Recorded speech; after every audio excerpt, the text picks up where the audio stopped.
Good afternoon, boys and girls, and welcome to Kids Corner with yours truly, me. I am so happy that you are here. We are going to meet another Bible character this week. His name is Gideon.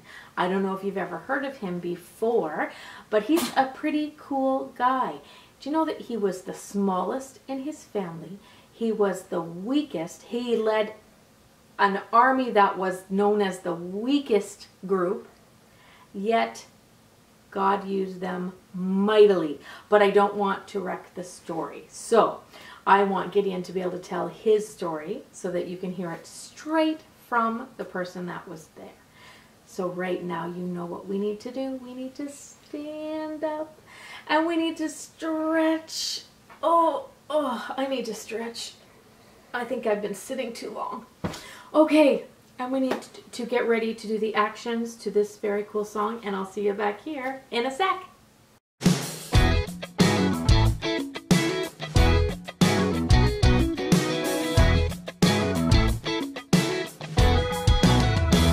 Whether I'm driving in the car or shopping in the store, making mashed potatoes or sweeping up the floor, cleaning up my room or starting up the mower, I'm gonna praise the Lord. I'm gonna praise the Lord. Praise the Lord. I'm gonna praise the Lord. I'm gonna praise the Lord.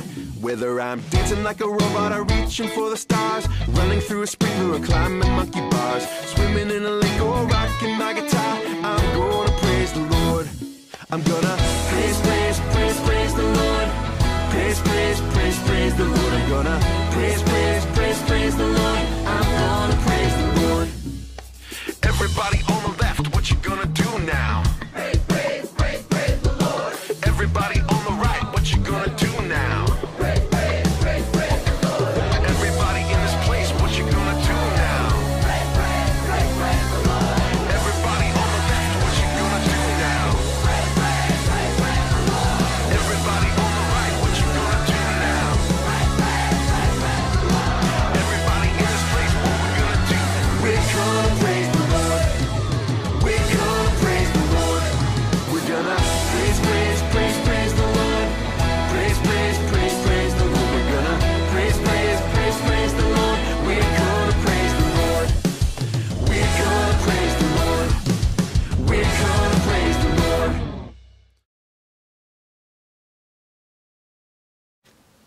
Hey, boys and girls, and welcome back. I hope you did all the actions to that song and you had lots of fun doing it. Always fun to praise the Lord, especially when we don't always understand what's going on and we have to stay home. You know what? The best thing I like to do is turn on some really loud worship music and dance around the house. You heard it right. It's fun to dance around the house and worship the Lord. So next time you're bored and you don't know what to do, turn on some really loud worship music and just have some fun. So, but now we have a memory verse we're going to learn. So here is our verse for today. It says, I trust in God, so why should I be afraid? What can mere mortals do to me? Mortals. What does that mean? Do you know that, again, adults use fancy words to describe things that are just normal? But you know that all that mortals means is just people? What can mere people do to me? And I bet you're wondering, why don't they just say that? I don't know. I don't know why they don't just say what they mean. But let's say our verse together again. I trust in God, so why should I be afraid? What can mere mortals do to me? And that's found in Psalm 56:11. So how about you repeat after me? I trust in God, so why should I be afraid? What can mere mortals do to me? And that's found in Psalms 56:11. Let's try something a little bit different this week. I'm going to swing this around so you can't see it. And let's see if we can say it together. Can you remember what our verse is today? Maybe we could make up some actions. So, That's me, I trust in God.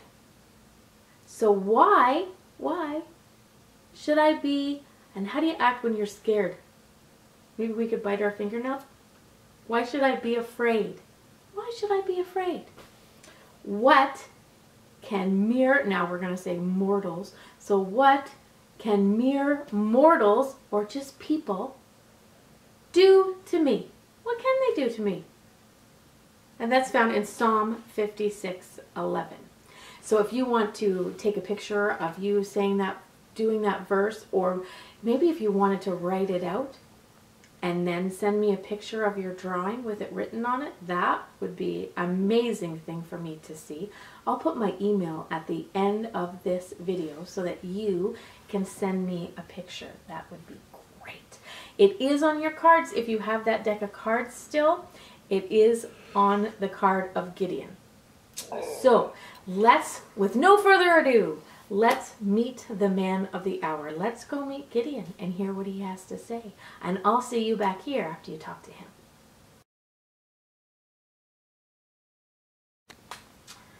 Hey, boys and girls. My name is Gideon, and I'm happy to be here today to tell you a little bit about my story. Except, here's the thing. It's not really my story. It's God's story. I didn't really do anything, really. So let me start at the beginning. I am the smallest person in my family. But I wanted to be a warrior. I wanted to be strong. I wanted to be known to be a fighter. Except here's the thing. I was in this small army, and I led it, and it was great, but we were known as the weakest army around. Like, honestly, we weren't strong. We didn't win. It was almost embarrassing. So here's the thing. An angel of the Lord came to visit me. Like, an angel. Seriously. Like, does that even happen? It was pretty unreal. I wasn't even sure I believed it myself when it was happening. It was pretty crazy. So I said, and this angel told me I was going to be a great warrior. I'm like, really? Am I? That's what I've always wanted. So that would be incredible if God could make that happen. And of course God can, because, well, it's God we're talking about, right? So I set out this chain of events thing, kind of, sort of, for God to prove that this is what He wanted me to do. It was pretty crazy, I have to say. First of all, I asked the angel of the Lord if he really was from God, if he could wait there, and then I'd prepare food. And you know, sure enough, he was there when I got back. After the angel of the Lord left, this weird thing happened. I just wasn't sure. Have you ever been unsure? Like, I was pretty sure the angel had been there, and I'm pretty sure that what the Lord had told me to do, but it sounded so crazy. He wanted me to go to war with people that had been oppressing and hurting the Israelites for, like, our whole lives. With my army. Well, remember when I told you my army was not very strong? It's true, they're not. Don't tell them I said that, okay? But here's the thing. He didn't want us to take weapons. I don't know, but I don't know too many soldiers who go to war without weapons. But if this was truly of God, I believed that God would do it. But if it wasn't, maybe I was just crazy. So I took this blanket. They call it a fleece, but it's just a blanket, okay? And I put it out, and I said, Lord, if this is of you, and this is what you want me to do, then when I wake up in the morning, you know how there's dew on the ground in the morning after you wake up? Well, when I wake up, have there be dew all over the ground, but the blanket be dry. And you know what happened? I woke up in the morning and the blanket was dry. Okay, and so I thought, well, that could have just been a coincidence, right? Because the blanket could have just dried. So I thought, Lord, I really need another sign. So this time, I'm going to put the blanket out. And I want all the ground to be dry, but just the blanket to be wet. Because that'd be a lot harder, right? I'm just not sure. So I went to bed, and the next morning I got up. And you know what? The blanket was wet, and the ground was dry. That's not even possible. So I said, okay, God, I get it. We're headed to war, and we're going to do this thing. Except, we didn't do anything. We showed up with our trumpets, and we did exactly what the Lord told us to do. And God did everything else. I mean, He did it all of it. And we won the war. And the Israelites were finally free from these people that have been tormenting and torturing us forever. Except here's the thing. We can't take credit for that. We're the weakest army there was. There was no way that without God we couldn't have done that. So what do we learn from that?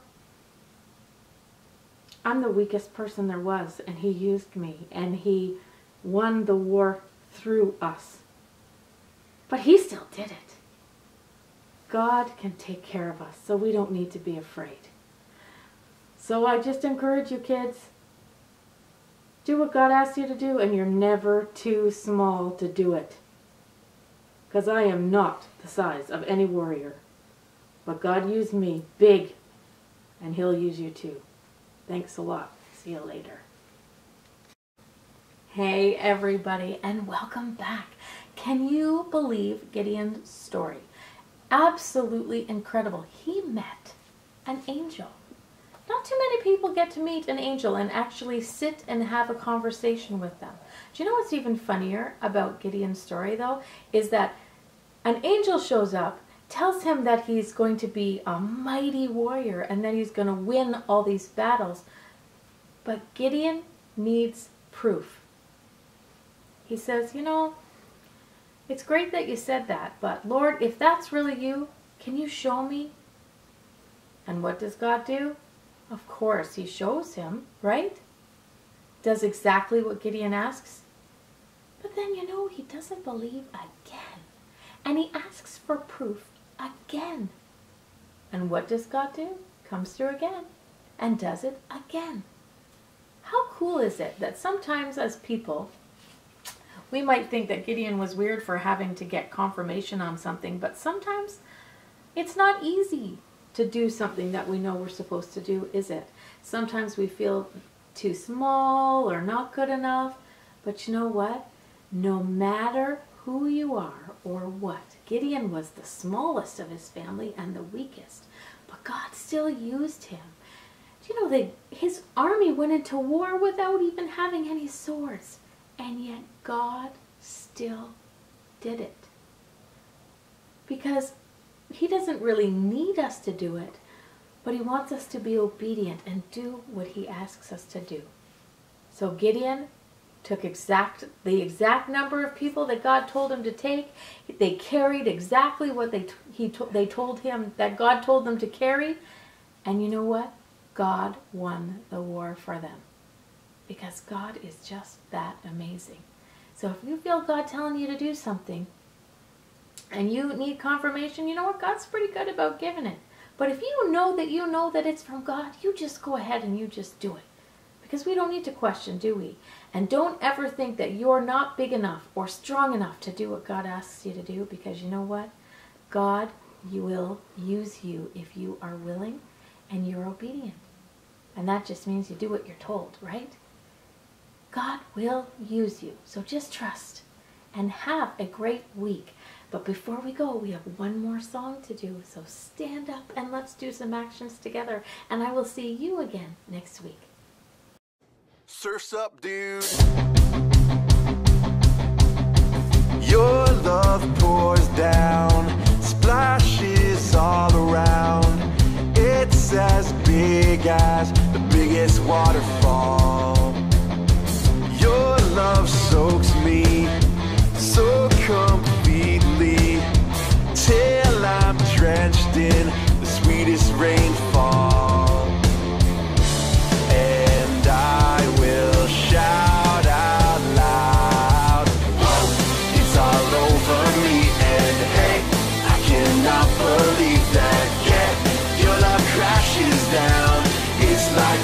the wave. Whoa, makes me wanna dance and hey, throw up both my hands when, yeah, your love crashes down. It's like riding a wave. It's like riding a wave. Your love.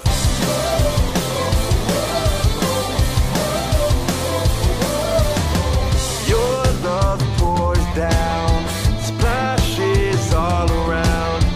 It's as big as the biggest waterfall. Your love soaks me so completely till I'm drenched in the sweetest rainfall. And I will shout out loud, whoa, it's all over me. And hey, I cannot believe that, yeah, your love crashes down. It's like riding a wave.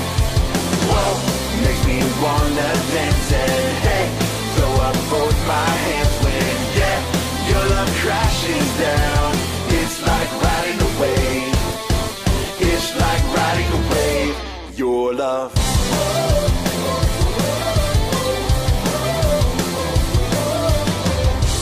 And I wanna go deeper, deeper, where the waves are higher, higher. And I wanna go deeper, deeper, till all I know is your great love. It's all over me and I cannot believe that your love crashes down.